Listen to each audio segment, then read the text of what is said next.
자, 지난주가 아니죠. 지난번 우리는 주님의 기도학교 6번째 시간의 이야기를 들었습니다. 교회 행사도 많고 그래서 많이 건너뛰어서 지난주 이야기가 무슨 이야기였는지 기억이 잘 안 나시죠? 그래서 리마인드 시켜드리도록 하겠습니다. 지난번에 주님의 기도학교의 주제는 오늘 우리에게 일용할 양식을 주시옵고 라고 하는 우리의 필요를 간구하는 기도였었습니다. 여러분, 우리는 주님께서 흙으로 빚으셨어요. 육신을 가지고 있습니다. 그래서 육신을 가지고 있기 때문에 이 땅을 살아가는 동안에 우리의 육신에 필요한 많은 것들이 있습니다. 여러분, 뭐가 필요하십니까? 그것들을 위해서 여러분 기도하실 수 있어야 돼요. 주님께서는 우리가 우리의 몸의 필요를 위해서 기도하는 것을 허락하시고 오히려 그 기도를 우리에게 알려주십니다. 여러분, 그 필요를 위해서 기도하시기를 바랍니다. 재정이 필요하면 재정을 위해서 기도하십시오. 그리고 회복이 필요하다면 회복을 위해서 기도하십시오. 교회 부흥이 필요하다 느껴지신다면 부흥을 위해 기도하십시오. 신앙의 야성을 키워주십시오라고 생각 드시는 분 있으시면 그렇게 기도하십시오. 주님께서는 반드시 우리의 기도에 응답하시는 분이십니다. 그런데 오늘 우리에게 일용할 양식을 주시옵고라고 하는 이 기도는 우리의 마음 가운데 있는 두 가지 죄를 폭로한다라고 말씀을 드렸습니다. 첫 번째 죄는 교만의 죄. 이 교만의 죄는 일용할 양식, 곧 필요를 위해서 기도하지 않는 죄를 말한다라고 말씀을 드렸죠. 내가 할 수 있는데 기도하지 않아도 다 채워지는데 뭐트러 기도해. 바로 교만의 죄입니다. 또 하나는 근심의 죄라고 말씀을 드렸습니다. 오늘 우리에게 일용할 양식을 주시옵소서라고 말하니까 그럼 내일은 어떻게 살지? 라고 하는 내일을 근심하는 죄. 믿음이 없음, 그리고 믿음의 없음, 그 불신을 폭로한다라고 말씀을 드렸습니다. 그래서 어떻게 기도할까라고 물어봤을 때 첫 번째, 공급받는 통로를 위해서 기도하라고 말씀을 드렸죠. 여러분에게 채워주는 그 통로를 위해서 기도하셔야 됩니다. 직장을 위해서 기도하셔야 되고요. 학교를 위해서 기도하셔야 되고요. 사업체를 위해서 기도하셔야 되고요. 그리고 영적 필요를 채워주는 교회를 위해서도 기도하실 줄 알아야 됩니다. 두 번째로는 공급받을 것을 누릴 수 있는 능력을 위해서 기도하라고 말씀을 드렸습니다. 몸이 건강해야 됩니다. 마음이 건강해야 됩니다. 그리고 우리의 영이 건강해야 됩니다. 주님께서 많이 채워주시면 뭐합니까? 그거를 누릴 수 있는 능력이 없으면 아무것도 누릴 수 없다라고 하는 것. 그러니 우리는 우리의 필요를 위해서, 그리고 우리가 그것을 누릴 수 있기를 간구하며 기도해야 된다라고 말하는 것이 바로 지난번 주님 기도의 학교의 전체적인 내용이었습니다. 자, 오늘의 주님의 기도 학교 무엇입니까? 바로 이겁니다. 우리가 우리에게 죄 지은 자를 사하여 준 것 같이 우리 죄를 사하여 주시옵고, 곧 죄와 용서에 대한 이야기입니다. 여러분, 유독 기독교에서 죄에 대해서 많이 이야기합니다. 그리고 용서하라라고 용서에 대해서 이야기합니다. 근데 사람들이요, 이 부분을 정말 싫어해요. 불편해합니다. 죄에 대해서 자꾸 이야기하니까 왜 자꾸 기독교는 죄에 대해서 말하면서 자꾸 마음 가운데 죄책감 심어주고 그래서 회개하라고 합니까? 또 용서에 대해서 이야기합니까? 또 이야기합니다. 내 마음 가운데 울분이 쌓였는데 어떻게 용서합니까? 용서하는 게 그렇게 쉬운 줄 아세요? 라고 되묻습니다. 왜 자꾸 교회는, 기독교는 자꾸만 죄에 대해서 이야기하고 용서에 대해서 이야기하는 걸까요? 우리는 죄를 지음으로 인해서 죄책감에 시달리게 됩니다. 그렇죠? 여러분, 죄 지으면 죄책감이 있으신가요? 죄 지었는데도 죄책감이 없으면 여러분 생각해 보셔요. 내가 혹시 사이코패스나 소시오패스는 아닌가? 여러분 생각해 보셔야 되는 거예요. 아니면은 내가 죄에 너무 익숙해진 것은 아닌가? 정말로 심각하게 고민해 봐야 되는 겁니다. 근데 이 죄책감이라고 하는 거는요, 우리가 떼어놓을래야 떼어놓을 수 없고, 그리고 우리가 늘 품을 수밖에 없는 마음의 상처이기 때문이에요. 뭐라고요? 죄책감은요, 마음의 상처예요. 왜 그런지 아십니까? 죄를 지음으로 인해 가지고 가장 피해를 많이 보는 사람이 바로 나이기 때문이에요. 죄책감이 생기고 그 죄책감은 자꾸만 내 마음에 상처기를 냅니다. 옛날 소설 가운데에 죄와 벌이라고 하는 소설이 있습니다. 작가가 누굽니까? 도민준 얘기하면 안 돼요. 도민준 얘기하면 안 돼. 도스토옙스키, 그렇죠? 말이 어렵다. 도스토옙스키가 지은 죄와 벌이라고 하는 소설이 있습니다. 주인공이 나와요. 주인공 이름도 어려워요. 라스콜리니코프라고 하는 주인공이 있어요. 그냥 주인공이라고 이야기를 합시다. 근데 이 주인공은요, 그 마음 가운데 가지고 있는 생각이 있어요. 나는 무흠해. 그러니까 나는 모든 것을 초월한 사람이야. 그러니까는 종교도 필요 없고 나는 그냥 나만 믿고 사는 사람이야 라고 하는 사람이 바로 이 주인공이었었어요. 스스로 옳고 그름을 판단할 수 있다라고 믿었습니다. 근데 어느 날 보니까는 자기 옆 동네에 아주 탐욕스러운 전당포 노파가 있더라는 말이죠. 자기만 알고 옆 사람 구제할 줄 모르고. 그래서 이 주인공이 생각을 합니다. 이 정의 구현을 위해서 어떻게 해야 될까? 이 사회가 이렇게 탐욕스러운 노파가 있어가지고 주위 사람들이 너무 불행해. 도와주지도 않아. 어떻게 해야 될까? 정의 구현을 위해서 어떻게 해야 될까? 생각해낸 게 그 전당포 노파를 살해합니다. 죽여요. 그게 정의 구현이라고 여겼기 때문이죠. 차라리 그 노파를 죽이고 그 노파가 가지고 있었던 재산 모두 다 자기가 훔쳐가지고 가난한 사람들한테 나누어주면 그게 정의 구현이 아니냐라고 생각했다라고 하는 거죠.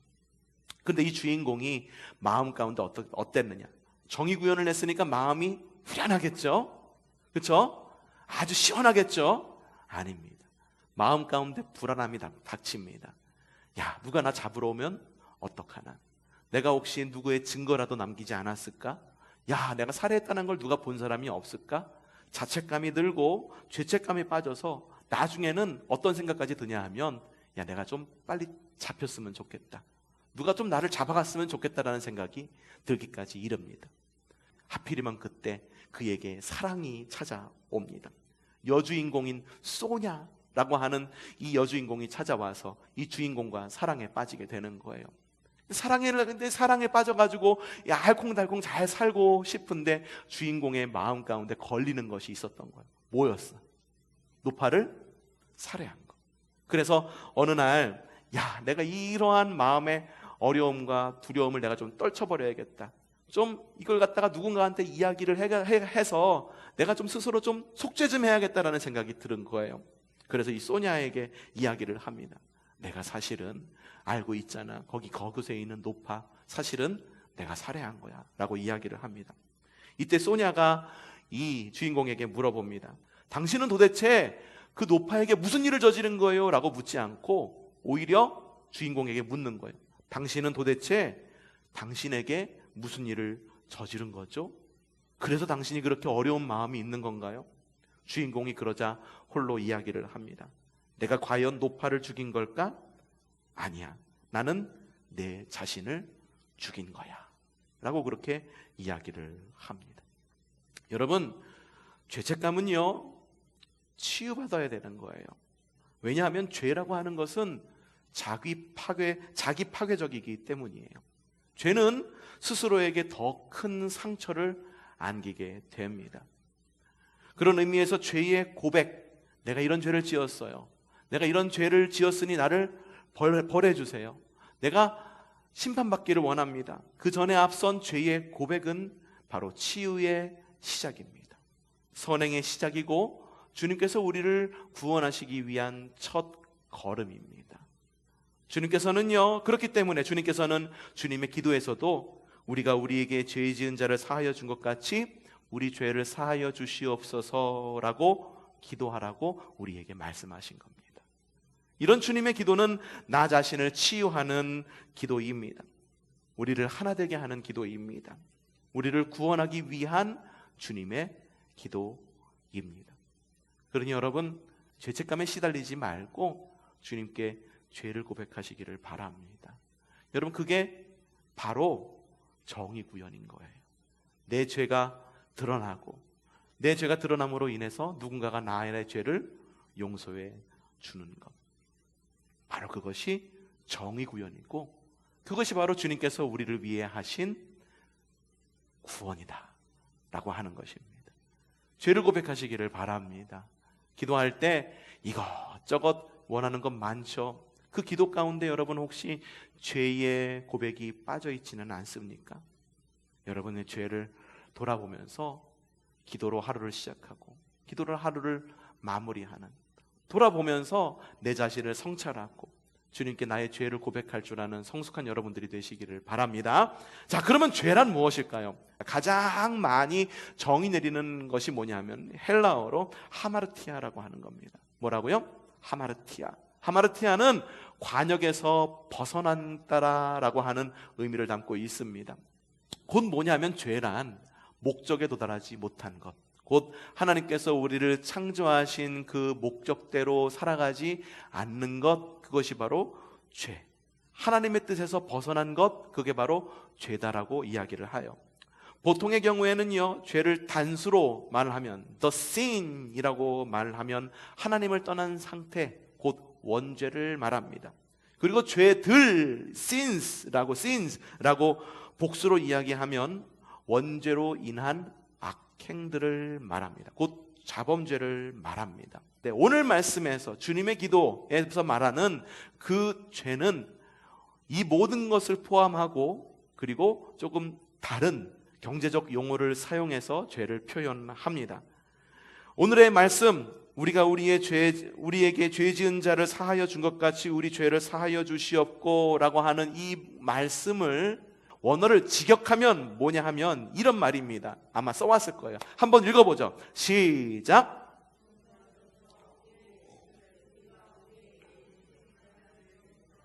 이게 그 말이에요. 용서하소서 우리의 무엇을?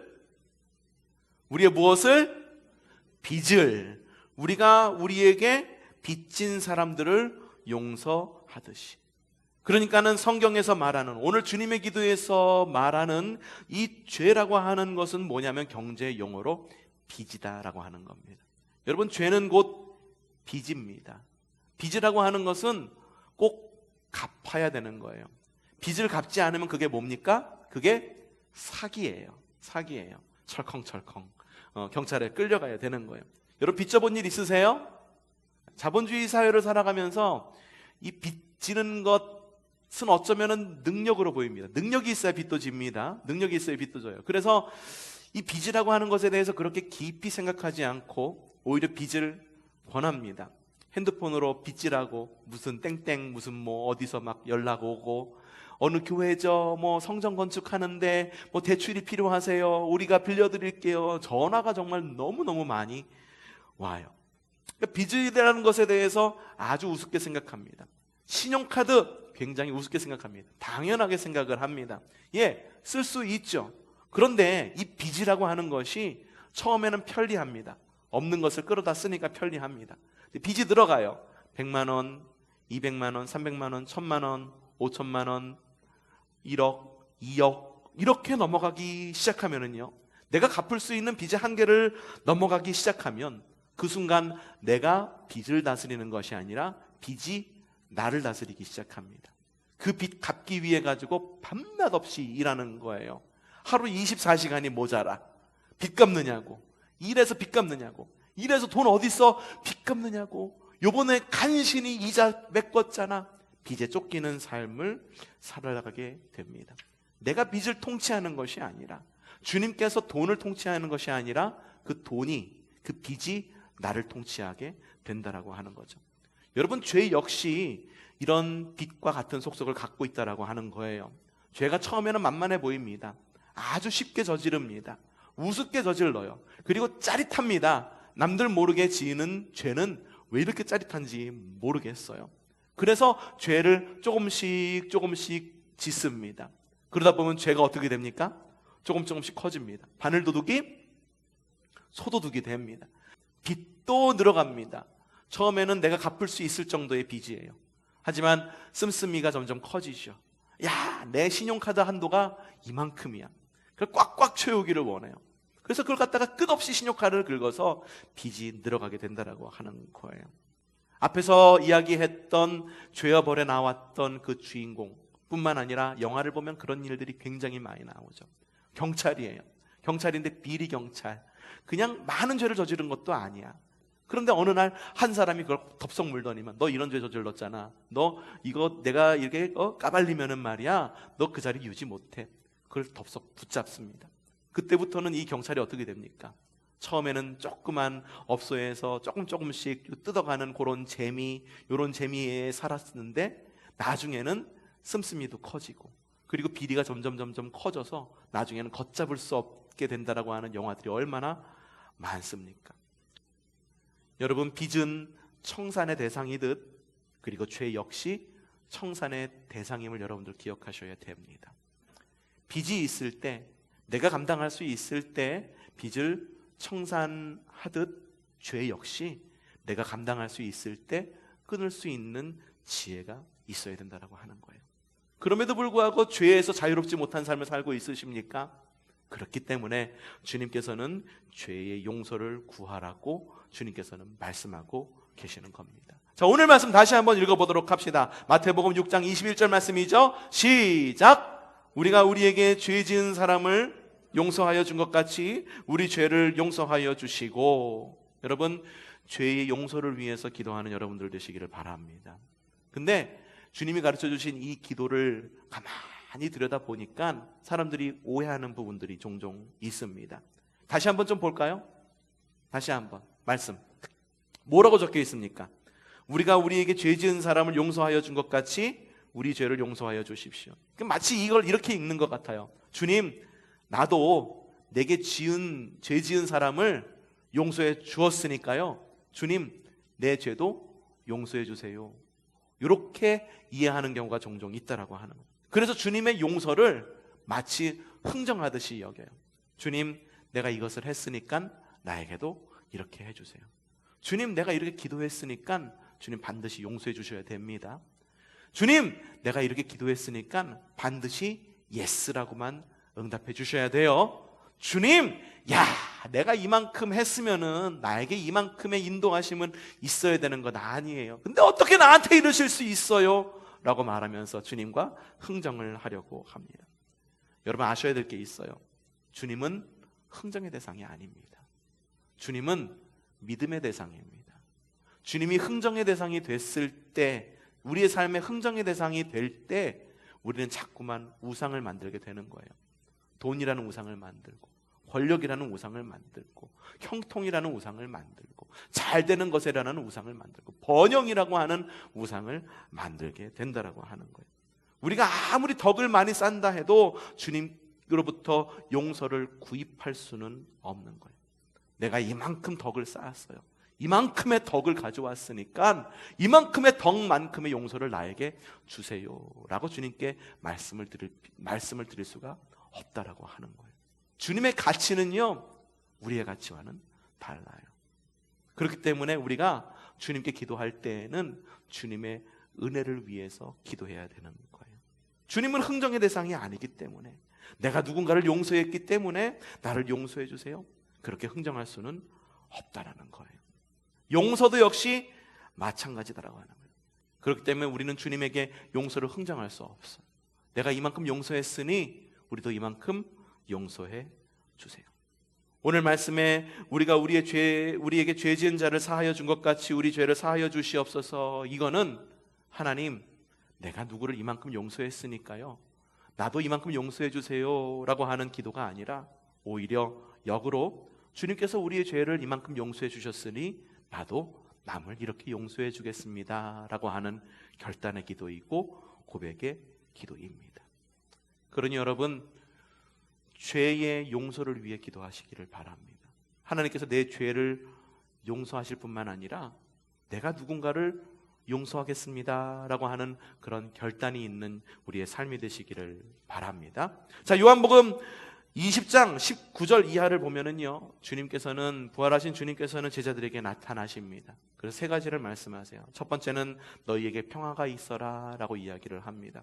두 번째로는 성령을 받아라 라고 말씀을 하십니다. 여러분, 마음의 안정만으로는 부족합니다. 그래서 성령을 충만함을 주님께서는 명령하십니다. 그런 다음에 주님께서 말씀하시는 게 무엇이냐? 요한복음 20장 23절 말씀입니다. 함께 크게 한번 읽어보죠. 시작!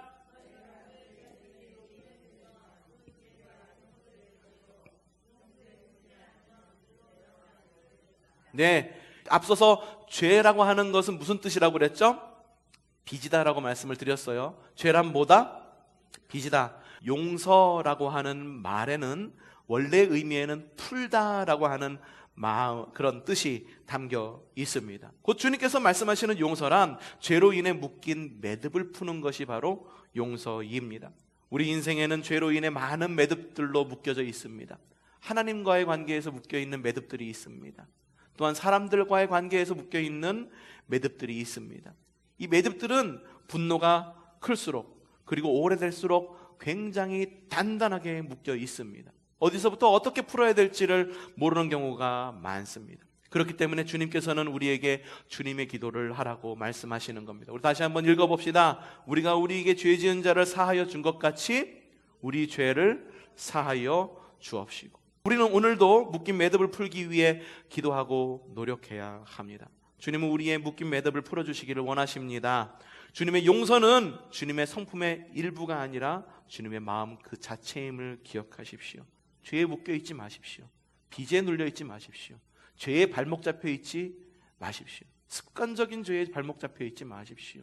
그리고 큰 죄에 발목 잡히지 마십시오. 주님의 은혜 안에서 죄를 고백하고 용서해 주시는 그 주님의 은혜 안에서 빛과 같은 우리의 죄를 청산하고 자유를 누리는 하나님 나라의 백성이 되기를 주님의 이름으로 축복합니다.